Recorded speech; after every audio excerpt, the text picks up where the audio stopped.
আসসালামু আলাইকুম রহমতুল্লাহি বারাকাতু ওয়াসসালামু ওয়াসসালাতু আলা আশরাফিল আম্বিয়া ওয়া নাবিয়িনা মুহাম্মদ ওয়া তাবিঈন ওয়া আজমাইন রব্বি ইশরাহ লি সাদরি ওয়া ইয়াসসির লি আমরি ওয়াহলুল উকদাতাম মিন লিসানি ইয়াফকাহু কওলি রব্বি জিদনি ইলমা রব্বানা জিদনা ইলমা রব্বানা জিদনা ইলমা। আলহামদুলিল্লাহ, আমরা কথা বলছিলাম সূরা আল কাহাফের প্রেক্ষাপট এবং এবং সূরা আল কাহাফের থেকে আমরা যে শিক্ষাগুলো নিতে চাই সেটা বোঝার জন্য আমরা কিছু ব্যাকগ্রাউন্ড আলোচনা করে নিচ্ছি। তো এখানে আমরা লাস্ট দিন যেটা বলছিলাম যে এই খ্রিস্টিয়ানদের কিছু বিশ্বাস ছিল। হ্যাঁ, যেটা তারা কিছু স্টোরি ছিল। হ্যাঁ, আসহাবুল কাহাফ সম্পর্কে ওই জায়গাগুলা, এগুলো তারা বিশ্বাস বিভিন্ন ভাবে ছিল এবং আমরা দেখবো যে সেই ধারণাগুলো থেকে কোরআনের ধারণাটা ভিন্ন হয়। তো আজকে আমাদের যে আলোচনাটা বেসিক্যালি সেটা হচ্ছে যে সূরা কাহাফের এই স্টোরিগুলোকে আমাদের বুঝতে হইলে আমাদের কিছু প্রি হিস্ট্রিক যে ঘটনাগুলো আছে, হিস্ট্রিক্যাল যে ইভেন্টস গুলো আগে ছিল, কিভাবে যে গ্র্যাজুয়ালি ধর্মগুলার পরিবর্তন হয়েছে এবং এই যে খ্রিস্টানদের বর্তমান যে ধারণাগুলা এগুলো কিভাবে আসছে এবং দাজ্জালের যে ফিতনা নিয়ে আমরা যে জানি যে আল্লাহ সুবহানাহু ওয়া তাআলা আমাদেরকে জানিয়েছেন রাসূল সাল্লাল্লাহু আলাইহি ওয়াসাল্লামের মাধ্যমে যে এই সূরাটা আমাদেরকে কি করবে, দাজ্জালের ফিতনা থেকে প্রোটেকশন দিবে। তো কিভাবে দিবে, আমরা দাজ্জালের ফিতনাকে বুঝতে হলে আমরা হিস্ট্রিক্যাল ইভেন্টস গুলো একটু আমাদের আলোচনাটা করা জরুরি। তো এখানে আমাদের মূল থিমটা আজকের যেটা হচ্ছে যে there is a unseen reality. হ্যাঁ, যেটা আমরা দেখি না। তো এটা প্রত্যেকটা ঘটনারই কি কিছু মানে কিছু আনসিন রিয়ালিটি আছে যেটা আমাদের নলেজে নাই, যেটা নলেজের বাইরে। যেমন এখানে আপনারা জানেন যে একটা আইসবার্গ যখন আমরা ভিজিবল হয় সাগরের মধ্যে, তো সেটা অল্প একটু অংশই কিন্তু উপরে থাকে, বাকি অংশটা মেজরিটি অংশটাই কোথায় থাকে, পানির নিচে থাকে। হ্যাঁ, এবং ওটাই কিন্তু লার্জ পোর্শনটা। তো এটা হতেছে যেটা আমরা দেখি না, আর যতটুকু মাথা উঠায় ততটুকু আমরা দেখি। তো এরকম এখানে যেমন বলা হচ্ছে যে behind every story there is a lot of unseen, তার মানে প্রত্যেকটা ঘটনারই পেছনে কিছু জিনিস থাকে যেটা আমাদের দৃষ্টিগোচর হয় না। এই জিনিসটা যদি আমরা আসলে বুঝতে পারি, তাহলে আমরা প্রত্যেকটা স্টোরির ক্ষেত্রেই দেখবো যে এই ঘটনাটা কিন্তু আছে। যেমন আমরা যদি দেখি যে যেটা আমরা বলছিলাম যে আহ, সূরা আল কাহাফের যে চারটা ঘটনা, প্রথম ঘটনাটা কি ছিল যে যুবকদের ঘটনা, গুহায় যারা ছিল অনেক বছর ধরে। তো এখানে এরা কিন্তু মানুষের দৃষ্টির অগোচরে ছিল, তাই না? একটা আমরা দেখেছি যে তাদের দুনিয়াতে কিছুকাল জীবনকাল ছিল, আর তারা আল্লাহ সুবহানাহু ওয়া তাআলার তরফ থেকে একটা ঘুমের মাধ্যমে একটা লম্বা সময় তারা অতিক্রান্ত করে দিচ্ছে। তো এই জায়গাটা মানুষের কাছে আনসিন ছিল যে কিভাবে তারা ছিল। হ্যাঁ, সিন আনসিন। আবার এই যুবকদের কাছেও কিন্তু একটা পিওর আনসিন ছিল যে সময়টা তারা ঘুমিয়ে কাটিয়েছে। আবার আমরা দেখি যে তাদের একটা বিশ্বাস ছিল, সেই বিশ্বাসটা কিন্তু তারা গায়েবের উপরে বিশ্বাস করেই কিন্তু তারা তাদের তারা যে তাদের রাজাকে অস্বীকার করলো, সেই সেই বলি দেওয়ার জন্য, যে মূর্তির সামনে বলি দিতে তারা অস্বীকার করলো। এটা কিন্তু তাদের একটা বিশ্বাসের কারণে ছিল, সেই বিশ্বাসটা কিন্তু তারা না দেখেই বিশ্বাস করেছে। তো এই যে সিন আনসিনের যে প্লেটা, এটা কিন্তু প্রত্যেকটা স্টোরিতে আছে। যেমন মুসা আল্লাহ সাল্লামের ক্ষেত্রে দেখা যাচ্ছে মুসা আল্লাহ সাল্লাম কিছু ঘটনা চোখের সামনে দেখতেছে, কিন্তু কিছু ঘটনা তিনি বুঝতে পারতেছেন না, কারণ তার ব্যাকগ্রাউন্ড নলেজটা তার কাছে আল্লাহ সুবহানাহু ওয়া তাআলা রিভিল করেন নাই। হ্যাঁ, আবার আমরা মাঝখানে যে দুই বাগানের যে গল্পটা, সেখানে আমরা দেখছি সে শুধু একটা চোখ দিয়ে প্রথমে দুনিয়াকে দেখছে। পরবর্তীতে যখন তার বাগানটা ধ্বংস হয়ে গেল, তখন তার কাছে পুরো পিকচারটা ক্লিয়ার হয়েছে যে না, এটা তো স্থায়ী না। হ্যাঁ, এটা তো আনসিন, আমি যদি আমার রবের সাথে কাউকে শিরক না করতাম, তখন সে বলে উঠছে আফসোস করে। আবার আমরা দেখি যে কি কি যেন জুলকারনাইনের ঘটনাতেও সে কিন্তু দুইটা ওয়ার্ল্ডই তার কাছে ক্লিয়ার। সে সে রাজা, একদিকে তার ক্ষমতাও আছে দুনিয়াতে, আবার সে আল্লাহর উপরেও ভরসা করতেছে। তো দুইটা দুনিয়াই তার কাছে ক্লিয়ার। তো এই যে সিন আনসিনের প্লেটা, এটা আমাদের দাজ্জালের ফিতনাকে মোকাবেলা করতে কিন্তু হেল্প করবে যদি আমরা বুঝি। এখন এই জিনিসটাকে আমরা বোঝার জন্য আরেকটু আমরা অ্যানালাইসিস করতেছি, যেটা কি বা এই জিনিস আমরা কেমনে বুঝবো যে কোনটা আনসিন। আনসিনের জ্ঞান তো আমাদের কাছে নাই। হ্যাঁ, আনসিনের জ্ঞান আমাদের কাছে নাই, কিন্তু আল্লাহ সুবহানাহু ওয়া তাআলা আমাদেরকে কিছু হিন্টস দেন, যেটাকে আমরা বলি আয়াত। আয়াত কি জিনিস? হ্যাঁ, আয়াত কি? আয়াত, যেমন আমরা আয়াত বলতে বুঝি যে কোরআনের আয়াত। হ্যাঁ, বা আয়াত হচ্ছে বা সাইন হচ্ছে এমন কোনো জিনিস, এমন কোনো মূল্যবান জিনিস যেটা আমাদেরকে অন্য একটা একটা গুরুত্বপূর্ণ দিক নির্দেশনা দেয়। হ্যাঁ, বা আমাদের সামনে একটা এমন একটা দৃষ্টিভঙ্গি তুলে ধরে যেখান থেকে আমরা কোনো মানে বেনিফিট বা আউটকাম আমরা নিতে পারি। এগুলো হচ্ছে আয়াত। আমাদের জীবনে অনেক ঘটনা ঘটে যেগুলো আমাদের মানে আমাদের দৃষ্টিভঙ্গি চেঞ্জ করে দেয়, অথবা আমাদের এমন আমরা এক্সপিরিয়েন্স আমাদের হয় যেটার মাধ্যমে আমরা ভিন্নভাবে চিন্তা করতে বাধ্য হই। তো এগুলো হচ্ছে আমাদের লাইফে আসা কি আয়াত। হ্যাঁ, প্রত্যেকটা হচ্ছে আমাদের জন্য এক একটা আয়াত। এবং আমাদের জীবনের ঘটনাগুলো কিন্তু বিচ্ছিন্ন ঘটনা না, এগুলো একটা আরেকটা ঘটনার সাথে কিন্তু জড়িত। হ্যাঁ, যে একটা হয়েছে দেখে আমার দেখা যাচ্ছে যে পরবর্তী ঘটনাটার সাথে কিন্তু আমার আগের এক্সপিরিয়েন্সটা লিঙ্ক। হ্যাঁ, এরকম মানে আয়াতগুলো আমাকে একটা থেকে আরেকটাতে ফ্লো করায় নিয়ে যায়। এই জিনিসটা আমাদেরকে বুঝতে হবে। তো আমরা যেটা বলছিলাম যে একটা হচ্ছে আমাদের দৃষ্টিতে গোচর হয়, এটা আমাদের সিন রিয়ালিটি। আর এটা হচ্ছে আমাদের দৃষ্টিতে গোচর হয় না, যেটা আমরা এমনি সরাসরি দেখি না, কিন্তু এটা আমাদের চিন্তা ভাবনা বুদ্ধি এগুলো দিয়ে আমরা উপলব্ধি করতে পারি। এটা হচ্ছে আনসিন রিয়ালিটি। যেমন আমরা একটা ফিজিক্যাল হার্টের অস্তিত্ব আমাদের আছে, আমরা জানি যে এটা হার্টটা পাম্প করতেছে। হ্যাঁ, এটা কন্ট্রাকশন এক্সপানশন করতেছে এবং ব্লাড ফ্লো কে এটা কন্ট্রোল করতেছে। তো এটা আমাদের ফিজিক্যালি হার্ট একটা আছে, এটা আমরা ফিল করতে পারি। হ্যাঁ, এটা আমরা মেজার করতে পারি, হার্ট রেট। কিন্তু যখন আমরা দেখি যে আমাদের কোরআনে আয়াতে বলা হচ্ছে যে হার্ডনেস অফ দ্য হার্ট, মানে হার্টটা আমাদের শক্ত হয়ে গেছে, অন্তরটা কঠিন হয়ে গেছে পাথরের মতো। এই কথার মানে কি? তো এটার মানে তো এই না যে এই মাসেলটা আর নড়তেছে না, তা তো না, মাসেল তো ঠিকই নড়তেছে। কিন্তু এই যে যেটা আল্লাহ সুবহানাহু ওয়া তাআলা এখানে যেটা বলতে চাচ্ছেন যে এটার মধ্যে আল্লাহর কথা ঢুকে না, কোরআনের কথা ঢুকে না, নূর ঢুকে না, তখন সেটাকে আমরা বলতেছি যে হার্ডনেস অফ দ্য হার্ট। এটা নরম হয় না, আল্লাহর ভয়ে এটা ভীত হয় না। এই হার্টটা হচ্ছে হার্ডনেস অফ দ্য হার্ট। তাহলে এটা তো আমরা, এটা ফিজিক্যালি কেউ দেখতে পারে না, যে যদি তারা অপারেশন করে বের করে দেখবে যে হার্ট তো ঠিকই আছে, কিন্তু হৃদয় শক্ত হয়ে গেছে বলতে কি তাহলে যেটা আমরা সোল বুঝি, আমাদের আত্মা বুঝি, সেটা তো আমরা চোখে দেখি না। হ্যাঁ, তো এরকম যে যে কিছু জিনিস আছে যেটা আমরা ফিল করতে পারি, আমরা এটা ধারণাতে আনতে পারি, কিন্তু এটা আমাদের চোখের সামনে এক্সিস্টেন্সে আমরা দেখতে পাই না। একইভাবে যেটা আমরা বলছিলাম যে আয়াত আসলে কি, যেমন আল্লাহ সুবহানাহু ওয়া তাআলা আল কোরআনে বলছেন যে সূরা আল ইমরানের 190 নম্বর আয়াতে যে ইন্না ফি খালকিস সামাওয়াতি ওয়াল আরদি ওয়াখতিলাফিল লাইলি ওয়ান নাহারি লিআয়াতিল উলিল আলবাব, যে দিন রাত্রির আবর্তনে আকাশ জমিনের সৃষ্টিতে আয়াত আছে যে কিনা চিন্তা ভাবনা করে তার জন্য। তো এখন আল্লাহ সুবহানাহু ওয়া তাআলা কিন্তু আকাশ এবং জমিনকে আয়াত বলেন নাই, আকাশ এবং জমিনকে আয়াত বলেন নাই, বলছে এগুলোর মধ্যে আয়াত আছে, নিদর্শন আছে, যে চিন্তা করবে তার জন্য। মানে এটা হিডেন আছে, এটা নিয়ে চিন্তা ভাবনা করে যদি কেউ, তাহলে এটা তার সামনে রিভিল হবে। আর যদি না করে তাহলে সে শুধু দেখবে, ফিজিক্যালি দেখতেছে, কিন্তু সে ওটার ভেতরে যে আল্লাহ সুবহানাহু ওয়া তাআলা যে একটা গাইডেন্স দিয়ে রাখছে এটার মধ্যে, যেটা এটা নিয়ে চিন্তা ভাবনা করলে সে একটা ডিরেকশন পাবে, একটা গাইডেন্স পাবে, এটা সবাই পাবে না। এটা উলুল আলবাব পাবে, বা এটা যে চিন্তা ভাবনা করে সে পাবে। আদার দেন দিস সবাই তো দুনিয়াতে আমরা বেঁচে আছি, সারাক্ষণই আমরা সূর্য উদয় সূর্যাস্ত দেখতেছি, কিন্তু হিট করে না, এটা মানুষকে হার্টকে হিট করে না। তাদেরকে হিট করে যারা কিনা যাদের কিনা মানে ইয়াতে বিশ্বাস আছে, আখেরাতে বিশ্বাস আছে বা গায়েবে বিশ্বাস আছে, আল্লাহ সুবহানাহু ওয়া তাআলাকে যারা বিশ্বাস করতেছে, তাদের ভিউটা হবে একরকম। আর যে ওই অবিশ্বাসী তার ভিউটা একরকম, সে এগুলা দেখতেছে কন্টিনিউয়াস, কিন্তু তার মনের ভিতরে কিছু দাগ মানে দাগ কাটে না। হ্যাঁ, তো এই যে দুইটা ভিউ, এই ভিউটা বোঝার জন্য কি লাগবে? একটা স্পিরিচুয়াল হার্ট লাগবে, একটা আধ্যাত্মিক মন লাগবে। একটা তো আমরা বাইরে দিয়ে সারাক্ষণ আসি, ব্রেন চিন্তা করতেছে, কাজ করতেছি, কিন্তু ওই ভিউটা যদি আমার সাথে অ্যাড অন না হয়, আমার যেটা আমরা বলতে চাচ্ছি যে আধ্যাত্মিক ভিউ বা স্পিরিচুয়াল ভিউ বা আল্লাহর বিশ্বাসী বিশ্বাসী যে অন্তরটা, এই অন্তরটা বা ইমানের নূর দিয়ে যদি আমি কিছু না দেখি, তাহলে আসলে বেসিক্যালি আমি ওই গাইডেন্স খুঁজে পাবো না। হ্যাঁ, তো এটা হচ্ছে প্রত্যেকটা আয়াতের পেছনের এই এই মানে কি, যেটা আমাদেরকে মানে যেটা আমরা বলতেছি যে আমাদের আহ, চাবি আর কি, যেটা দিয়ে আমি এটা খুলতে পারবো, সেটা হচ্ছে বেসিক্যালি আমার ইমানটা থাকতে হবে আল্লাহ তাআলার উপরে। হ্যাঁ, এবং আমি যখন ওই ওই দৃষ্টিতে আমি যখন চিন্তা করা শুরু করব, তখন আমি আমি এই এই আনসিন যে ওয়ার্ল্ডটা আছে সেটার কিছু জিনিস আমার সামনে প্রকাশিত হবে। হ্যাঁ, যে আমাকে এটা গাইড করবে toward something, and that something is কি, আল্লাহর দিকে আমাদেরকে ধাবিত করবে, বা আমরা আল্লাহর সৃষ্টির যে রহস্য সেটা থেকে আমরা সেটা দেখে বা সেটা বুঝে আমরা মানে তখন আল্লাহ সুবহানাহু ওয়া তাআলার প্রতি আরো নত বা বিনয়ী হব। হ্যাঁ, আমাদের তাকওয়া আরো বাড়বে, এটা হবে। বাট এটা এমনি এমনি হবে না, এটা এটার পেছনে খাটতে হবে আমাদেরকে। তো এখন যেটা আমরা বলতেছিলাম যে আমরা যখন রাস্তা দিয়ে যাই, আমরা যখন একটা পথ দিয়ে যাই, তখন আমরা দেখি যে আমাদের বিভিন্ন জায়গায় ডিরেকশন দেওয়া থাকে।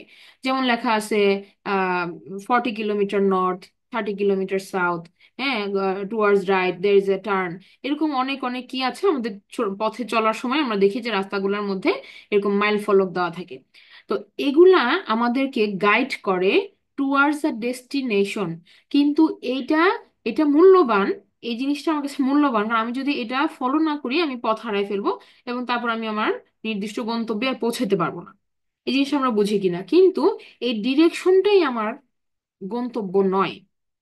এই জিনিসটা আমার কাছে অত্যন্ত মূল্যবান, কিন্তু এটা আমার গন্তব্য আর ডেস্টিনেশন না। আমার গন্তব্য হচ্ছে একটা জায়গায় পৌঁছানো। হ্যাঁ, একটা জায়গায় পৌঁছানো। যেমন আল কোরআন, এটা আমাদের কি গাইড করে, ইটস এ গাইডেন্স। আল্লাহ সুবহানাহু ওয়া তাআলা বলছেন যে হুদাল লিন নাস, এটা হচ্ছে মানুষের জন্য একটা হেদায়েত স্বরূপ, এটা আমাদেরকে গাইড করবে। কিন্তু আমরা দেখা যায় যে আমাদেরকে, আমরা মানে এটা একটা আমাদেরকে এভাবেই আমাদেরকে মানে ভুলায় রাখা হয়েছে যে আমরা কি করতেছি, আমরা গাইডেন্স নিচ্ছি না। আমরা কি করতেছি, আমরা হয়তো রিসাইট করতেছি ডেইলি, আমরা হয়তো কন্টিনিউয়াস হয়তো আমরা শেষ করতেছি একটা, একবারের পর আরেকবার খতম যেটা আমরা বলি হয়তো করতেছি। হ্যাঁ, বা আমি হয়তো শুনতেছি, খুব এনজয় করতেছি রিসাইটেশনটাকে। বাট আমি এখান থেকে কিছু আমি কি করতেছি না, আমি রিসিভ করতেছি না ইনফরমেশন। তাহলে কিন্তু আমার পারপাস সার্ভ হইতেছে না। যেমন মনে করেন আমি যদি এখন এই রাস্তার সাইনটার সামনে যে দাঁড়ায় আমি এটা অ্যাডমায়ার করতে থাকি, কত সুন্দর করে ডিজাইন করছে, কত সুন্দর করে এটা লাগানো হয়েছে, কত সুন্দর পজিশন, আমি ওখানেই দাঁড়ায় আছি, কিন্তু এটা আমাকে যেখানে যাইতে বলতেছে ওখানে আমি যাইতেছি না। তাহলে আমি ডেস্টিনেশনে পৌঁছাবো? আমি কিন্তু ওই মাইল ফলকের নিচে দাঁড়ায় দাঁড়ায় মাইল ফলকের সৌন্দর্য দেখতেছি, কিন্তু আমি ওটা যে আমাকে গাইড করতেছে যেখানে যাও, ওটাতে আমি যাচ্ছি না। হ্যাঁ, তাহলে কি আমি আমার ডেস্টিনেশনে কিন্তু রিচ করতে পারবো না, আমি এক জায়গায় আটকাই গেছি। তো এরকম ব্যাপারটা যে আমাদেরকে অনেক কিছু এরকম আটকায় রাখছে চারিদিকে। আমরা ট্র্যাপ হয়ে আছি, একজন এক জায়গায় ট্র্যাপ হয়ে আছি, আমরা যাইতে পারতেছি না মেইন ডেস্টিনেশনের দিকে। হ্যাঁ, তো এটার রিজনটা কি? আমরা ইনফরমেশন রিসিভ করতেছি না। আমরা ইনফরমেশন রিসিভ করে ওটা ফলো করতেছি না। একটা হচ্ছে রিসিভ করতেছি না, আর যদি আমি যদি বুঝেও থাকি, আমরা ফলো করতেছি না, গেলাম না। বলা হয়েছে ডানে যেতে, আমি গেলাম না। না যে আমি আমার মর্জি মতো ঘুরতেছি, তাইলে কি হবে না, আমি পৌঁছাতে পারবো না ওখানে, টাইম ফ্রেমের মধ্যে আমি পৌঁছাতে পারবো না। সিমিলারলি আল কোরআন আমাদেরকে বলতেছে, হয় আমি বুঝি না, বোঝার চেষ্টাও করি না, অথবা আমি বুঝলে মানি না। দুইটার একটাতেই আমি যে কোনো একটা করলে আমি ফেল। হ্যাঁ, তো এইটা আমরা আমাদের এই জিনিসটা বুঝতে হবে যে what is the knowledge behind, এটা আমাকে কি বলতে চাচ্ছে, এই কোরআন আমাকে কি বলতে চাচ্ছে, আমাকে এটা কি শুধু আমাকে প্রতিদিন পড়তে বলছে, নাকি এর এর পেছনে আরো কিছু কারণ আছে? হ্যাঁ, তো পড়াটা আগের মানুষ যেমন পড়ছে আর বুঝছে একসাথে হয়েছে, আমাদের কিন্তু এটা আলাদা এফোর্ট দিতে হবে। কারণ আমরা এটা রিসিভ করি, আমরা যে এটা আমাদের ভাষা নয়, এবং আমরা আহ, পড়েই যে বুঝে যাই সবকিছু, সেটাও আমরা পারি না। এই জন্য আমাদের এটার পেছনে এফোর্ট দিতে হবে। যেমন আল্লাহ সুবহানাহু ওয়া তাআলা আল কোরআনে বলছেন যে আর আমরা জাহান্নামের জন্য নিশ্চয়ই ছড়িয়ে দিয়েছি জিন এবং মানুষের মধ্যে অনেককে, তাদের হৃদয় আছে তা দিয়ে তারা বুঝে না, আর তাদের চোখ আছে তা দিয়ে তারা দেখে না, আর তাদের কান আছে তা দিয়ে তারা শোনে না। হ্যাঁ, তারা গবাদি পশুর ন্যায়, এবং বরং তারা আরো পথভ্রষ্ট, এবং তারা নিজেরাই হচ্ছে উদাসীন। উদাসীন, ড্যাম কেয়ার। উদাসীন বলতে বা আমরা কি বুঝি, ড্যাম কেয়ার, কেয়ারই করে না, কি হইলো না হইলো, কেন হইলো, কোনো চিন্তা করতেছি না আমরা। আমাদের আগে আল্লাহ হার্ট দিচ্ছেন, হ্যাঁ, কিন্তু আমরা হার্ট দিয়ে কি আমরা ফিল করি না কিছু। আয়াত আসতেছে যেতেছে চোখের সামনে দিয়ে, দেখতেছি আপন মানুষ মারা যাচ্ছে, দেখতেছি যে হায়াতের কোনো ঠিক নাই, একটা ইয়াং মানুষ মারা যাচ্ছে, একটা ওল্ড মানুষ মারা যাচ্ছে, হ্যাঁ, একটা বেবি মারা যাচ্ছে, দেখতেছি চোখ দিয়ে, কিন্তু বুঝতে মানে হার্ট ফিল করতে পারতেছি না যে when is my time going to come, আমি কখন যাব। এটা আমার মাথা পর্যন্ত আসতেছে না। হ্যাঁ, সমানে মেসেজ লিখতেছি, স্ট্যাটাস দিচ্ছি আরেকজনকে নানি নানি বলে দোয়া করে দিচ্ছি, বাট এটা যে it will come for me also, এটা এই পর্যন্ত আর আসতে পারি না। হ্যাঁ, এই পর্যন্ত আর আমাদের মাথা খেলে না। আমরা আরেকজনের ইয়া নিয়ে আমরা খুব মানে আসি আর কি সোসাইটিতে। তো এই যে আমরা বুঝি না, আমাদের আল্লাহ হার্ট দিয়েছেন কিন্তু আমরা অনুধাবন করতে পারতেছি না। আল্লাহ আমাদের চোখ দিয়েছেন, আমরা চোখ ভিজুয়াল আছে, চোখ ফাংশনিং, আইস ফাংশনিং, বাট এই আইটা আমার স্পিরিচুয়াল আইয়ের সাথে স্পিরিচুয়াল আইটাকে ওপেন করতে পারতেছে না। হ্যাঁ, চোখ আছে কিন্তু দেখে না মানে কি? আল্লাহ সুবহানাহু ওয়া তাআলা বলতেছেন চোখ আছে কিন্তু দেখে না, এটা কিরকম কথা? চোখ আছে তাহলে দেখবে না কেন? দেখে না বলতে ওই ওই ওই রিয়েলিটিটাকে সে দেখে না, আখিরাতের রিয়েলিটিটাকে সে দেখে না। আল্লাহ যে এই সমস্ত ব্যাকগ্রাউন্ডে যে আল্লাহ সুবহানাহু ওয়া তাআলার ডাইনামিক মেকানিজম মাস্টার প্ল্যান চলতেছে, এই জিনিসটা সে ধরতে পারি না আমরা। ধরতে পারি না দেখে আমরা কি করতেছি, আমরা ভুলে আসি, আল্লাহকে ভুলে আসি। যে এই যে সমস্ত কিছু দুনিয়াতে এত সুন্দরভাবে সবাই যার যার লাইফ লিড করে যাচ্ছি আমরা এখন পর্যন্ত আলহামদুলিল্লাহ। তো এটা কিভাবে হইতেছে, কে ব্যালেন্স করে রাখছে, কে প্রত্যেকদিন রিজিক দিচ্ছে, তাহলে আমরা চিন্তা করতে পারতেছি না। মনে করতেছি কামাই করতেছি, বাজার করতেছি, কিন্তু এই যে পুরোটা একটা সিস্টেমের মধ্যে যে আমি রান হইতেছি, এইটার মাস্টার প্ল্যানটা আমার মাথায় ঢুকতেছে না, যার কারণে কি আমরা বুঝিও না, দেখিও না। আর আর যখন আমাদের শোনানোর চেষ্টা করা হয় আমরা শুনিও না, শুনি না। শোনা কান আছে শুনি না, তো কান আছে শুনি না কেন? কথা তো যাচ্ছে বাট এটা হৃদয় পর্যন্ত যায় না, হৃদয় পর্যন্ত যায় না। তাহলে এই এরকম আচরণ কার? পশু পাখি এরা বুঝে না কিছু, আপনি ডাকলে ও ডানে যায়, ও বামে যায়। একটা রাখাল যখন রাখালের পাল নিয়ে হাঁটে, তখন ও লাঠি নিয়ে হাঁটে কেন? ও তো ডাক দিলেই হইতো। লাঠি নেই না ও, কারণ ওর ওর ও তো গাইড করতে হইতেছে এদেরকে কন্টিনিউয়াস। এরা তো ডাকে বুঝতেছে না। হ্যাঁ। এবং আল্লাহ বলছেন যে মানুষকে এর থেকেও নিকৃষ্ট যারা আমরা এরকম আচরণ করতেছি, আল্লাহ বলছেন যে তারা আরো পথভ্রষ্ট, মানে মোর দ্যান দা এনিমেলস। এনিমেলসও তাও মানে সেন্স করতে পারে বিপদ, বিপদ সেন্স করতে পারে, কিন্তু আমরা এত আল্লাহ বুদ্ধি দেওয়ার পরও এতগুলা আমাদেরকে মানে ইন্দ্রিয় শক্তি দেওয়ার পরেও আমরা পথভ্রষ্ট। হ্যাঁ, আমরা মৃত্যুর আগে প্রস্তুত না। আমরা একটা হজে যাচ্ছি আমরা প্রস্তুত না। আমরা একটা ওমরায় যাচ্ছি আমরা প্রস্তুত না। হ্যাঁ, আমরা যে কোনো সময় আমাদের মাথার উপরে যে বিপদ ঝুলে আছে আমরা প্রস্তুত না। তাহলে এই প্রত্যেকটা জায়গায় আমরা হচ্ছি উদাসীন। আল্লাহ বলছে আমরা হচ্ছে ওইরকম ড্যাম কেয়ার অ্যাটিটিউড করতেছি যে কি হবে, কিছু হবে না। হ্যাঁ, কি 2 দিন আগুনে পুড়ে জান্নাতে চলে যাবো, আমি তো লাইলাহা বলছি। এরকম একটা মানে আমরা আমার আমার অ্যাটিটিউডটা হচ্ছে একটা মানে খুবই মানে চিল একটা মুডে আমরা আসি। Nothing is going to happen, এরকম ভাবে আমরা চিন্তা করতেছি।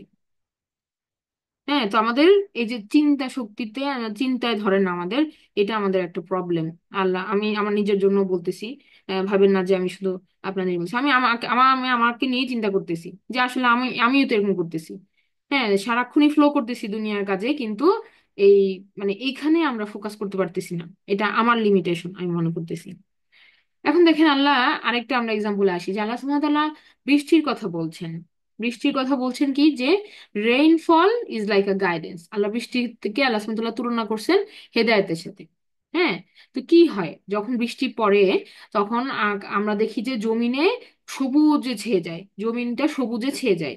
তো এটা এখানে বেসিক্যালি কি হয় যে আল্লাহ তাআলার যে বৃষ্টিটা, এটা হচ্ছে রহমত স্বরূপ। এই বৃষ্টিটা ফর্ম হয় কিভাবে, ক্লাউড গুলো মুভ করে কিভাবে, এটা অনেক সায়েন্স এন্ড মেকানিজম আছে। অলরেডি আমাদের কাছে বর্তমান বিশ্বে এগুলো রিভিলড।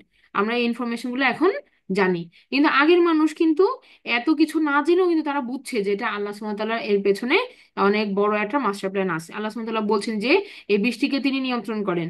হ্যাঁ, এবং পরিমিত পরিমাপে তিনি দেন। হ্যাঁ, এই বৃষ্টির নানা রকম বর্ণনা আল্লাহ সুবহানাহু ওয়া তাআলা বিভিন্ন জায়গায় আল কোরআনে দিয়েছেন। এবং যখনই এটা বলছেন দেখা যাচ্ছে যে প্যারালালি তিনি এটাকে মানুষের সাথে তুলনা করছেন, যে মৃত মানুষও কি হয়, জীবিত হবে এইভাবে আল্লাহ সুবহানাহু ওয়া তাআলা বলছেন কোরআনে।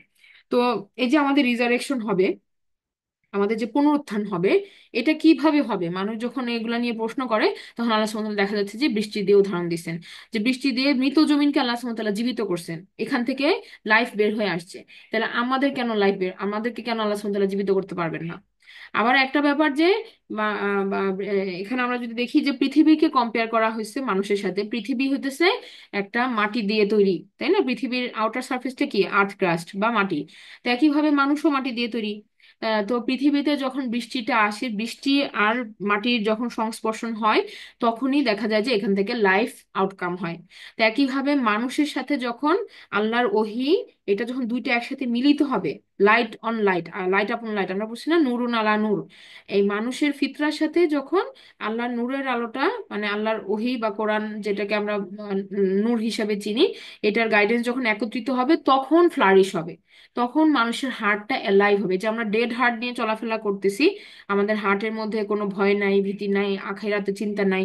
এগুলা কিভাবে আমরা পুনরুজ্জীবিত জীবিত করতে পারবো নিজেদের হার্টটাকে? বাই দ্য রেভিলেশন, আল্লাহ কোরআনকে যখন আমি বোঝা শুরু করব, তখন আমার হার্টটা কি হবে, রিভাইভ হবে। তো এই যে প্যারালাল গুলো আল্লাহ সুবহানাহু ওয়া তাআলা বলছে যে একটা সিন ওয়ার্ল্ড আছে, একটা আনসিন ওয়ার্ল্ড আছে, কিন্তু দুনিয়ার এই জিনিসটা দেখে আমাকে বুঝতে হবে যে ওই জিনিসটাও এরকম সিমিলার। এভাবে আল্লাহ সুবহানাহু ওয়া তাআলা অনেক এক্সাম্পল দিছেন।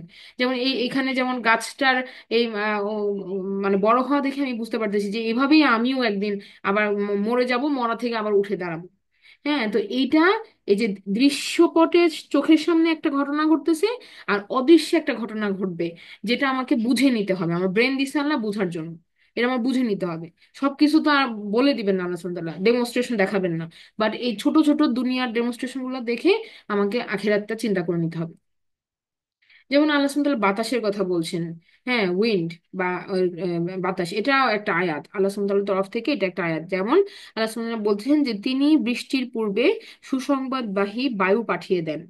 হ্যাঁ, এমনকি যখন বায়ুরাশি পানিপূর্ণ মেঘমালাকে বয়ে আনে, তখন আমি এই মেঘমালাকে একটি মৃত শহরের দিকে হাঁকিয়ে দিই। অতঃপর এই মেঘ থেকে বৃষ্টির ধারা বর্ষণ করি। অতঃপর পানি দ্বারা সব রকমের ফল উৎপন্ন করি। এমনি ভাবে মৃতদেরকে বের করব, যাতে তোমরা চিন্তা করো, যাতে তোমরা চিন্তা করো। আল্লাহ সুবহানাহু ওয়া তাআলা বলে দিছেন। তাহলে আমাকে এখানে আয়াত দেখাইতেছেন আল্লাহ সুবহানাহু ওয়া তাআলা, যে দেখো এইভাবে আমার সৃষ্টিতে এই যে অনেক আয়াত আছে, এগুলো নিয়ে চিন্তা করো। চিন্তা করলে আমরা বুঝতে পারবো কি, যে কিভাবে আমরা মৃত থেকে আবার জীবিত হব। এটা আল্লাহ সুবহানাহু ওয়া তাআলার কাছে খুব সহজ। হ্যাঁ, এটা আল্লাহ সুবহানাহু ওয়া তাআলার কাছে খুবই সহজ, কিন্তু আমরা ভাবতেছি যে কেমনে, তো কেমনে আমরা একটা গাছকে আমরা নিয়ে গবেষণা করি। আমরা একটা একটা বীজকে আমরা কত বছর রেখে দিতেছি, বীজকে বীজকে আমরা, সিড গুলাকে, তারপরে আমরা মাটিতে ফেলতেছি। আল্লাহ সুবহানাহু ওয়া তাআলা এখান থেকে, মৃত থেকে আমার সামনে, চোখের সামনে একটা জীবন দিয়ে দিচ্ছেন। হ্যাঁ, তো এটাই তো দেখে আমরা বুঝতে পারি যে এভাবে আমিও কবরে থাকবো, বা যেখানেই থাকি না কেন, আমার আমার ডিএনএ থেকে আল্লাহ সুবহানাহু ওয়া তাআলা আমাকে আবার আবার তুলে ধরবেন। হ্যাঁ, এটা এটা বিশ্বাসের ব্যাপার। এটা ওই আখিরাতমুখী লেন্স থাকলে আমরা এটা ভিজুয়াল করতে পারবো চোখের সামনে। হ্যাঁ, যেভাবে গাছটা উঠতেছে এভাবে আমাদের আল্লাহ বলে দিছেন এখানে, যে এমনি ভাবে মৃতদেরকে আমরা বের করবো। তো এখন ঈসা আলাহিসাল্লামের কথাটা আমরা এখন আনবো, যে ঈসা আলাহিসাল্লামের ব্যাপারটাও কিন্তু একটা মিরাকেল আয়াত। ঈসা আলাহিসাল্লাম নিজেই একটা আয়াত। ঈসা আলাহিসাল্লাম, তার তার সাথে যখন অনেক মজেজা আনছেন ঈসা আলাহিসাল্লামের সময়কালে, 7টা মজেজা আমরা দেখতে পারি। এর মধ্যে 1 নম্বর মজেজাই হচ্ছে তিনি নিজেই একটা মিরাকেল বা আয়াত। তার জন্মটাই একটা আয়াত। আল্লাহ সুবহানাহু ওয়া তাআলা বলতেছেন যে ঈসা আলাহিসাল্লাম, আমরা জানি যে ঈসা আলাহিসাল্লামের কোনো পিতা ছিল না। ফেরেশতারা যখন এসে মরিয়ম আলাহিসাল্লামকে বললো যে হে মরিয়ম, তোমার প্রতিপালক তোমাকে তার এক বাণীর সুসংবাদ দিচ্ছেন, তার নাম হবে মাসিহ, মরিয়ম পুত্র ঈসা, মাসিহ ইবনে আপনার বলা হচ্ছে যে ঈসা ইবনে মারিয়াম, যে মরিয়ম পুত্র ঈসা, এবং তিনি ইহকাল এবং পরকালে সম্মানিত, এবং আল্লাহর নৈকট্য প্রাপ্তদের একজন। আল্লাহর নৈকট্য প্রাপ্তদের তিনি হবেন একজন। হ্যাঁ, তো এবং সে তারও বলে দিছে যে সে দোলনায় মানুষের সাথে কথা বলবে একজন প্রাপ্তবয়স্ক ব্যক্তির মতো, এবং সে সৎকর্মশীলদের একজন হবে, সৎকর্মশীলদের অন্তর্ভুক্ত একজন হবে। তো এই যে আল্লাহ সুবহানাহু ওয়া তাআলা উইদাউট ফাদার, আল্লাহ সুবহানাহু ওয়া তাআলা একটা মানুষ সৃষ্টি করে দেখাইছেন। একইভাবে আদম আলাইহিস সালাম ফাদার মাদার দুজন ছাড়াই, হ্যাঁ, আদম আলাহিসাল্লামের জন্ম ফাদার মাদার দুজন ছাড়াই আল্লাহ সুবহানাহু ওয়া তাআলা তৈরি করেছেন। একইভাবে আল্লাহ সুবহানাহু ওয়া তাআলা আরেকটা মিরাকেল দেখাইছেন, যে ঈসা আলাইহিস সালামের জন্মের কথাটা। সেকেন্ড, ওনার জন্য মিরাকেল ছিল, হি কুড টক ইন, মানে উনি কথা বলতে পারছিলেন ওনার একদম শিশু বয়সে, যখন উনি কোলে কোলে ছিলেন তখন। কোলের বাচ্চা তো কথা বলতে পারার কথা না, কিন্তু আল্লাহ সুবহানাহু ওয়া তাআলা তাকে এই মর্যাদাটা দিয়েছিলেন। এবং এখানে আমরা দেখি যে মানুষজন যখন ওর মরিয়ম সাল্লামু আলাইহাকে কটাক্ষ করে নানা রকমের মন্দ কথা বলতেছিলেন, তখন মারিয়াম সাল্লাম নিজে কথা না বলে বললেন যে আমার দোলনার শিশুটার সাথে মানে কথা বলার জন্য ইশারা করলেন। তখন তারা বললো যে আমরা দোলনার শিশুর সাথে কিভাবে কথা বলবো। তখন ঈসা আলাহিসাল্লাম উত্তর দিলেন যে আমি আল্লাহর বান্দা, তিনি আমাকে কিতাব দিয়েছেন এবং নবী করেছেন। আমি যেখানেই থাকি না কেন তিনি আমাকে বরকতময় করেছেন, এবং সারা জীবন আমাকে নামাজ ও দান খয়রাত করার নির্দেশ দিয়েছেন। তিনি আমাকে আমার মায়ের প্রতি কর্তব্যপরায়ণ করেছেন, এবং তিনি আমাকে অহংকারী ও দুষ্ট করেননি। যেদিন আমি জন্মগ্রহণ করেছি সেদিন আমি ধন্য ছিলাম, আর যেদিন আমার মৃত্যু হবে এবং যেদিন আমাকে পুনরুত্থিত করা হবে সেই দিনও আমি ধন্য থাকবো। এভাবে উনি ঈসা আলাইহিস সালাম শিশু অবস্থাতেই মানুষের সাথে কথা বলেছেন। আচ্ছা, তারপরে আমরা দেখি যে তিনি তার আল্লাহর অনুমতি ক্রমে তিনি মাটির মধ্যে প্রাণ সঞ্চার করতে পারতেন। তিনি অন্ধ এবং কুষ্ঠরোগীদেরকে আরোগ্য করতে পারতেন। আল্লাহর অনুমতি ক্রমে তিনি মৃতদেরকে জীবন দান করতে পারতেন। এবং অনেক কিছু, যেমন মানুষের যেটা খাবার কি আসবে তিনি বলে দিতে পারতেন। হ্যাঁ, যেমন আল্লাহ সুবহানাহু ওয়া তাআলা সূরা আল ইমরানে এই এই জিনিসগুলোকে তিনি আল্লাহ সুবহানাহু ওয়া তাআলা বলছেন আয়াতের মধ্যে। হ্যাঁ, যে কিভাবে এগুলা হয়েছে, এগুলো আল্লাহর অনুমতি ক্রমেই হয়েছে। এবং এখানে বলা হচ্ছে শেষে যে নিশ্চয়ই এতে তোমাদের জন্য নিদর্শন রয়েছে, আয়াত রয়েছে, যদি তোমরা বিশ্বাসী হও। তাহলে আল্লাহ সুবহানাহু ওয়া তাআলা অনেক সময় আয়াতগুলাকে নবী রাসূলদের মাধ্যমে পাঠাইছেন, যেগুলোকে আমরা মুজিজা হিসেবে জেনে থাকি। আর তার ওনার লাস্ট আরেকটা ছিল যে মানে স্বর্গীয় খাবারের টেবিল, যেটা বলা হয়েছে যে ওনার মানুষরা বনি ইসরায়েলরা এসে, সরি, বনি ইসরায়েলরা কি, ঈসা আলাইহিস সালামের কাছে এসে ওনারা জিজ্ঞেস করছে যে আমাদেরকে আপনি আপনি যদি আসলে আল্লাহর নবী হন, তাহলে এরকম একটা খাবারের বন্দোবস্ত করেন যেটা খেয়ে আমরা তৃপ্ত হব। হ্যাঁ, মানে আকাশ থেকে খাবার নেমে আসবে। তো উনি এটা আল্লাহর কাছে রিকোয়েস্ট করছিলেন এবং আল্লাহ সুবহানাহু ওয়া তাআলা বলছিলেন যে হ্যাঁ আমি দিব, কিন্তু এরপরে যদি, ওটার পরে যদি কেউ অস্বীকার করে, তাহলে এমন শাস্তি দিব যেমন শাস্তি আমি পৃথিবীতে আর কাউকে দেইনি। হ্যাঁ, এরকম একটা আয়াতে এইখানে সূরা আল মাইদাতে আছে, উল্লেখ আছে। আমরা এখানে আর ডিটেলসে যাচ্ছি না। যেটা বলতে চাচ্ছিলাম যে ঈসা আলাইহিস সালামের কথাটা কেন আনলাম, কারণ এই ঈসা আলাইহিস সালামের পরে তাদের যে খ্রিস্টান ধর্মে মানে তাদের ধর্মের মধ্যে কিছু পরিবর্তন আসছে। ঈসা আলাইহিস সালাম কিন্তু সবসময় বলেছেন যে আমার রবের ইবাদত করো, উনি কখনো বলেন নাই আমার ইবাদত করো, উনি কি বলছেন, আমার রবের ইবাদত করো। তাহলে কেন খ্রিস্টানরা ওনার ইবাদত করা শুরু করলো? হ্যাঁ, why they call him as a son of God. যদিও আমরা জানি যে এটা সম্পূর্ণ কি, এটা মিথ্যা কথা। আল্লাহ সুবহানাহু ওয়া তাআলা সব এই সমস্ত অপবিত্রতা থেকে মুক্ত, সুবহানাল্লাহ। তো কেন ওনারা এই এই এই এই জিনিসটাকে, এই ধারণাটা আসলো কোথা থেকে? এটা আমরা যদি একটু গবেষণা করি, তাহলে এখানে আমরা দেখবো যে যে ট্রিনিটি নামে যে ধারণাটা, এটা অনেক পরে ডেভেলপ হয়েছে। ঈসা আলাইসাল্লামের চলে যাওয়ার পরে, কিন্তু বেশ কিছুকাল পরে এটা ডেভেলপ হয়েছে। আসলে ধারণাটা কি, এটা কি ধারণা? ট্রিনিটি মানে কি? ট্রিনিটি মানে হচ্ছে ওরা তিনটা গডে বিশ্বাস করে। ওরা বলে যে একটা হচ্ছে যে ফাদার, ফাদার মানে যে আল্লাহ সুবহানাহু ওয়া তাআলা, কি তারা হয়তো মিন করে যে এটা হচ্ছে সুপ্রিম পাওয়ার। হ্যাঁ, তারপরে তারা বলে সান, মানে ঈশ্বরের পুত্র তারা বলে থাকে, সেও একজন গড। আবার তারা বলে একটা হোলি স্পিরিট আছে, এটা তারা বলে হোলি স্পিরিট। তো হোলি স্পিরিট হচ্ছে আরেকটা মানে যেটা কিনা মানুষকে ভালো কাজ করতে উৎসাহিত করে, দুনিয়াতে যে মানে ভালো যা চলতেছে এটা ওই হোলি স্পিরিটের কারণে হয়ে থাকে, এটা তারা বলে। তো এরকম তিনটা স্পিরিটকে তারা বিশ্বাস করে দেখে এটাকে ট্রিনিটি বলা হয়। So it is not accepted in Islam, এটা ইসলামে অবশ্যই একসেপ্টেড না, কারণ এটা একত্ববাদের মানে বিরোধী একটা কথা। তো বহু ঈশ্বরে বিশ্বাস করে না তারা, কিন্তু তারা এই তিন ঈশ্বরে বিশ্বাস করে, তিন ঈশ্বরকে এক বলে তারা বিশ্বাস করে। এখন এইটা আমরা যদি একটু হিস্ট্রি দেখি যে কিভাবে হয়েছে বা কিভাবে আসছে, তাহলে আমরা দেখবো যে 70 খ্রিস্টাব্দের দিকে একটা ঘটনা। এটা যিশুর, যদিও যিশুর জীবনের সময়কালের পরে ঘটেছিল, কিন্তু ইহুদি ইতিহাসে এটা একটা গুরুত্বপূর্ণ মোড় হিসেবে দেখা যায়, যা দ্বিতীয় মন্দির যুগের সমাপ্তি চিহ্নিত করে। মানে ওই যে সেকেন্ড টেম্পলটা সেই সময় কিন্তু মানে ওরা ধ্বংস করে 70 খ্রিস্টাব্দের দিকে, যিশুর মারা যাওয়ার পরে। আরেকটা হচ্ছে হেলেনিস্টিক ইহুদি ধর্মের উত্থান। এটা গ্রিস সংস্কৃতির প্রসার এবং ইহুদি ঐতিহ্য এবং গ্রিক অনুশীলনের মিশ্রণ। এবং এটা নিয়ে আমরা পরে আবার দেখব যে খ্রিস্টান ধর্ম মতভেদের সাথে এই রোমান ধর্মের মতভেদের কিছুটা সংমিশ্রণ ঘটে গেছিল। হ্যাঁ, এই সংমিশ্রণের ফলে একটা নতুন একটা একটা মানে একটা ধর্মের মধ্যে একটা নতুনত্বের আবির্ভাব তৈরি হয়েছে তাদের মধ্যে। And then এগুলোরই আসলে শেষের দিকে এসে আমরা ট্রিনিটিটা দেখবো যে এটা কিভাবে আসছে। আর হচ্ছে হিব্রু বাইবেলের গ্রিক ভাষায় অনুবাদ, হিব্রু বাইবেলের গ্রিক ভাষায় অনুবাদ। তো এটা এটা ইন্টারেস্টিং যে হিব্রু বাইবেলটা গ্রিক ভাষায় অনুবাদিত হওয়ার পরেই কিন্তু সেটা মানুষের কাছে সহজ এবং বোধগম্য হওয়া শুরু করে। তার আগ পর্যন্ত যেমন আমরা আমরা যেমন অ্যারাবিক বুঝি না, কিন্তু ট্রান্সলেশন দিলে আমি বুঝি, এরকম ওই সময়ে মানুষের কাছে বাইবেলটা এক্সেসিবল ছিল না। বাট যখন ট্রান্সলেটেড হলো, দেন ইট বিকাম এক্সেসিবল টু পিপল। মানুষের কাছে এটা বোঝা শুরু করলো মানুষ, তখন তখন মানুষ কোশ্চেন করা শুরু করলো যে এই যে এটা বলো, এটা কেমনে, এটা বলো, এটা কিভাবে। এই কোশ্চেনটা ঠেকাইতে যেয়ে তখন দেখা গেল যে তারা নানা রকমের চেঞ্জ আনা শুরু করলো। হ্যাঁ, তো এই জিনিসগুলা ঘটেছিল দেখে এগুলো ইম্পর্টেন্ট।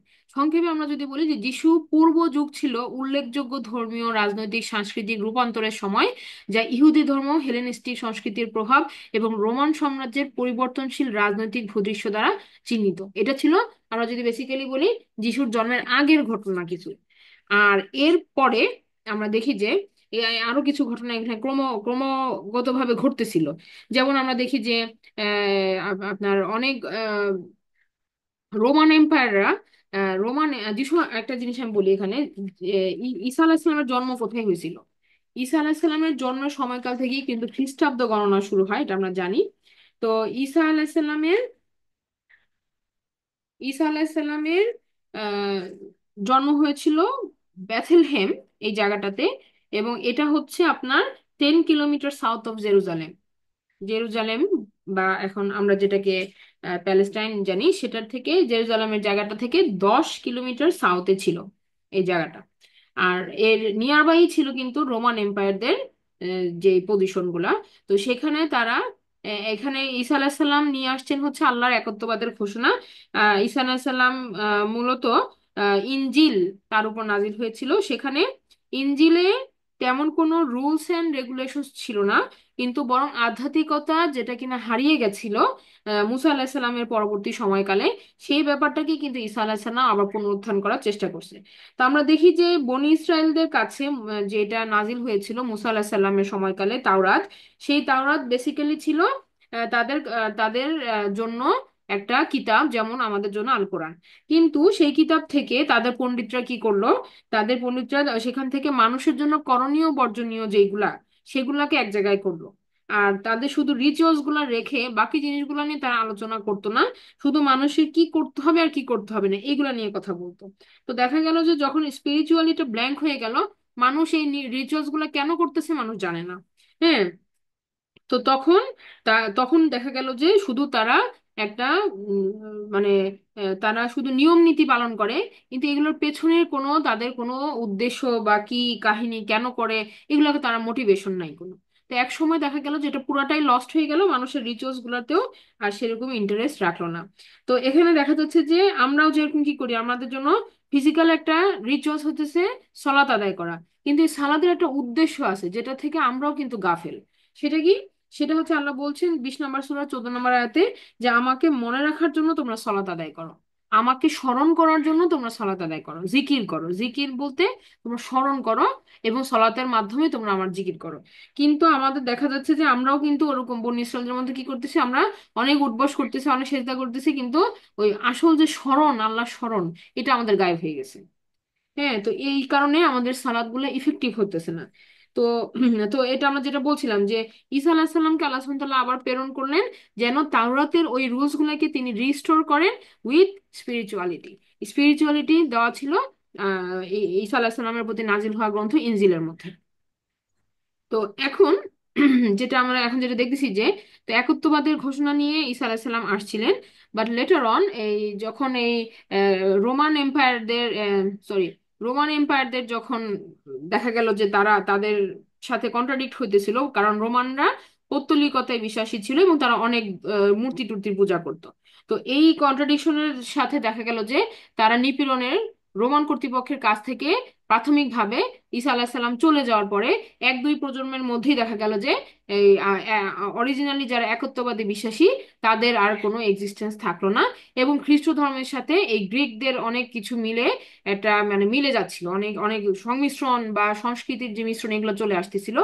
আর ওই রোমান রাজারা এই খ্রিস্টানদের উপরে অনেক অত্যাচার নিপীড়ন নামায় নিয়ে আসছিল, যেরকম একটা অত্যাচার নিপীড়নের কথা আমরা আসহাবুল কাহাফের বর্ণনাতে দেখতে পাই।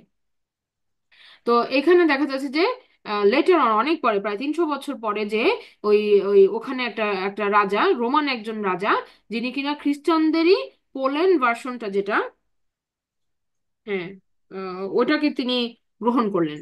তো ওই যে রাজা যারা খ্রিস্টান ধর্ম গ্রহণ করলেন, তখন ওই পরে 300 বছর পরে এসে আপনার কি যেন আরো মানে আমরা ঘটনাটা যেটা বলতেছি আসহাবুল কাহফের ঘটনাটা, যে 300 বছর পরে এসে তারা দেখে যে রাজা চেঞ্জ হয়ে গেছে এবং তারা এখন খ্রিস্টান ধর্ম পালন করতেছে। তো এখানে মাঝখানে কিন্তু অনেক গ্যাপ, আর এই গ্যাপের মধ্যে অনেক অত্যাচার নিপীড়ন চলছে খ্রিস্টানদের উপরে। তো এটা ছিল। এরপরে কনস্টান্টাইনের ভূমিকা, যিনি খ্রিস্ট ধর্মে ধর্মান্তর হন এবং তার পরবর্তী নীতিগুলো উত্থানের গুরুত্বপূর্ণ ভূমিকা পালন করেছিল। 313 সালে মিলানের ফরমান তিনি জারি করেন এবং খ্রিস্টানদের ধর্মীয় স্বাধীনতা প্রদান করেন এবং নিপীড়নের অবসান ঘটান। তো খ্রিস্ট ধর্মের এরপর থেকে উত্থান হয়, মানে এটা অনেক স্প্রেড হওয়া শুরু হয়। এবং এরপরে যার মধ্যে একক ঈশ্বরের উপরে জোর দেওয়া, পরিত্রাণের পরিশ্রুতি, সম্প্রদায় ভিত্তিক, এগুলো অনেক কিছু ছিল। তো এগুলা নিম্ন শ্রেণীর মানুষদেরকে অনেক অনুপ্রাণিত করেছিল। যেটা হয় যে বেসিক্যালি কারা রিলিজনের দিকে আসে, যারা কিনা দেখে যে এখানে জাস্টিস আছে। হ্যাঁ, তো দেখা যায় যে যারা অপ্রেসড তারাই কিন্তু আগে ধর্মের প্রতি চলে আসে। তো এরপরে রাষ্ট্রধর্ম হিসেবে এই যে থিওডেসিয়াস, আমরা সম্ভবত এই রাজার সময়কালই দেখবো যে ওই আসাবুল কাহফের বাসিন্দারা কামব্যাক করে। হ্যাঁ, তো এই এই এই থিওডেসিয়াস 3 মনে হয় ছিল। তো এই সম্রাটের সময়কালে প্রথম খ্রিস্ট ধর্ম গ্রহণের ফলে এটা আনুষ্ঠানিকভাবে রাষ্ট্রধর্মে পরিণত হয়, যা কার্যকরভাবে রোমান সাম্রাজ্যে একটা নতুন ধর্মীয় ব্যবস্থাকে প্রতিষ্ঠা করে। এরপরে রোমান সংস্কৃতির উপরে কিছু প্রভাব ফেলে। দেখা যায় যে এই খ্রিস্টান ধর্ম আর রোমানদের যে আগের সংস্কৃতি যেটা, এটার সাথে একটা কন্ট্রাডিকশন হইতে থাকে, এবং এরপরে ওরা এটা ব্যালেন্স করার জন্য বেশ কিছু চেঞ্জ আনে। যার মধ্যে একটা চেঞ্জ হইতেছে যে গির্জার উত্থান। এটা আমাদের জন্য একটা ইম্পর্টেন্ট পয়েন্ট টু নোট। কেন? কারণ এটা হয়তো আমি আজকে শেষ করতে পারবো না আলোচনাটা, কিন্তু এটা আমাদের একটা গুরুত্বপূর্ণ পয়েন্ট টু নোট, যে এই পোপদেরকে যখন প্রধান করে গির্জাকে একটা কাঠামো হিসেবে স্ট্যাবলিশ করা হয়, তখন এটা সোসাইটির উপরে অনেক ইম্প্যাক্ট ফেলে। হ্যাঁ, এবং পোপরা তখন সবকিছু বলে দিত যে একটা সোসাইটি কিভাবে চলবে। হ্যাঁ, পোপ যা বলবে তাই, বাইবেল পড়তে হবে না। ওরা এভাবে নিয়ম নীতি বলে দিছিল যে বাইবেলে কি আছে সেটা সবার জানতে হবে না, পোপ তোমাকে যা বলবে তোমাকে সেটাই করতে হবে। এবং তখন দেখা গেল যে এটা একটা পলিটিক্যাল পাওয়ারের মতো পাওয়ার গেইন করে ফেললো পোপরা, এবং তারা সোসাইটিতে কিন্তু অনেক অত্যাচার অনাচার শুরু করলো। যখন এক কেন্দ্রিক হয়ে গেল পাওয়ারটা, তখন কিন্তু সোসাইটিতে কি হলো, অনেক অত্যাচার নিপীড়ন শুরু হয়ে গেল। এবং মানুষ আস্তে আস্তে বুঝতে পারলো যে আসলে এই পোপরা সঠিক পথে নাই। তখন মানুষ কোশ্চেন করা তাদের বন্ধ করে দিছিল। কেউ কোনো কিছু জিজ্ঞাসা করতে পারতো না, অন্ধভাবে বিশ্বাস করতে হবে। এরকম অনেকগুলো জায়গাতে গ্যাপ ছিল দেখেই এই রীতিটা কিন্তু বেশি দিন স্থায়ী হইতে পারে নাই। তো এখানে আমরা দেখি যে কি কি জিনিস তারা অ্যামেন্ডমেন্ট করেছিল। সত্য মিথ্যার বিচার বাইবেল দ্বারা করা হয় না, কিন্তু এটা করবে হচ্ছে পোপ। কোনটা ঠিক কোনটা ব্যাঠিক এটা জাজমেন্ট করে দিবে পোপ।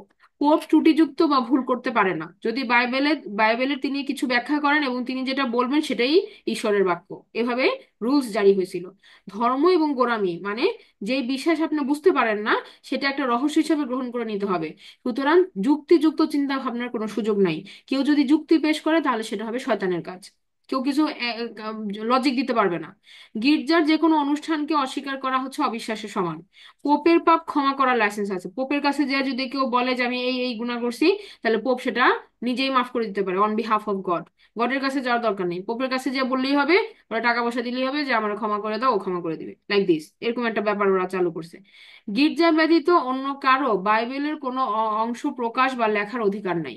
একমাত্র গির্জার ভেতরেই বাইবেলের মানে বাইবেল পড়বে তারা, পোপরা পড়বে। আর এবং গির্জার বাইরে যারা জনসাধারণ, তাদের কাউকে বাইবেল বিতরণ করা যাবে না।